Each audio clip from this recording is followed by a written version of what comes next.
Munti ka nang mahulog sa hukay ng ginagawang MRT ang isang AUV matapos nitong banggain ang mga concrete barrier sa Commonwealth Avenue, Barangay Commonwealth, sa Quezon City mag-aalas 3 na madaling araw kanina. Ayon sa driver nitong si Kevin De Castro, may kabilisan daw ang kanyang takbo. Biglang may pumuntang sasakyan sa harap ko. And then I just braked and then turned. Then umikot yung sasakyan ko. Kaya wala daw siyang nagawa kundi magpreno at kumabig ng manibela. Nabangga niya rin niya itong una bago dun sa pangalawa.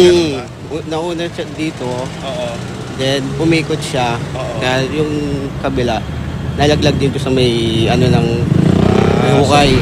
Wala naman tinmong sugat si De Castro pero sira ang kanang harapan at likuran ng kanyang sasakyan. Dinala sa Traffic Sector 5 si De Castro na posibleng maharap sa reklamong reckless imprudence resulting in damage to property. Isang rider naman ang humandusay sa kalsada na bumangga sa plastic barrier sa Quezon Avenue, Barangay Paligsahan pasado alas 2 sa madaling araw. Nakilala ang biktima bilang si Elmer Balikog ayon sa papeles na nakuha sa motor.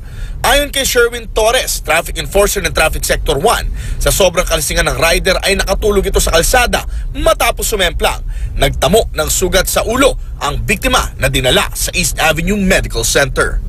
Jay Sabale, GMA News.